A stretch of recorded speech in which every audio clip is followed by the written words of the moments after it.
So recently, news broke out that Davido just acquired a private jet. Now, when I looked at the details, it's not just any private jet, it's the Bombardier Global 7500. Now, if private jet were cars, then the Global 7500 would be, let's say, a Rolls Royce or even a Bugatti, because it's an executive business jet.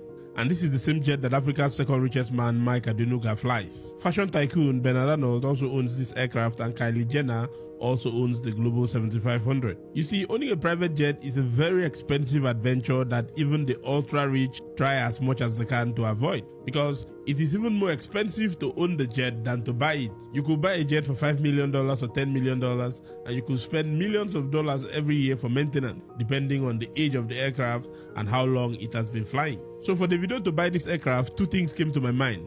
Number one, the guy must be ultra rich. I mean, richer than a lot of you think. Then secondly, he must have been ill-advised. Maybe he wasn't advised properly before he got this aircraft, because this aircraft is one of the most expensive to maintain. So first of all, what is unique about the Bombardier Global 7500? This is an executive jet. It's one of the largest in the private jet sector. It carries up to 19 passengers and 4 crew members. Another thing about this jet is the distance that it covers. For most private jets, they're actually very small. So for them to fly from, let's say, Singapore to Nigeria, they have to do 2 stopovers, maybe to refuel or to do a little maintenance before they continue the journey.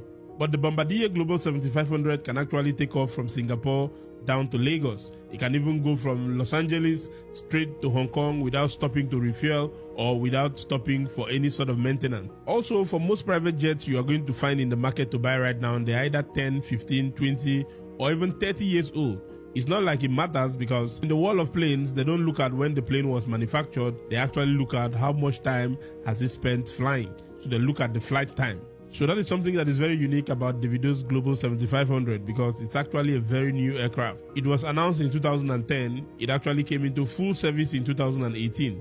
So it's a modern aircraft. If you look at the cockpit, the avionics are sick. Everything in there just looks super fine. And that is one of the reasons why the aircraft is actually very expensive. Now, before the Global 7500 came into service, one of my favorite private jets was actually the Gulfstream G650, sold for around $60 million, very executive jet. But now the Global 7500 is actually taking over that spot. Another thing that is unique about this aircraft is the interior. It has about 4 major cabins inside the aircraft. There's the club suite, there's a conference suite, and there is an entertainment suite. And of course, the Oga of them all, it has a master suite for the owner of the private jet, which in this case will be Davido and his wife Chioma. There are toilets, there are very large windows that you can actually push a button and all of them will open up.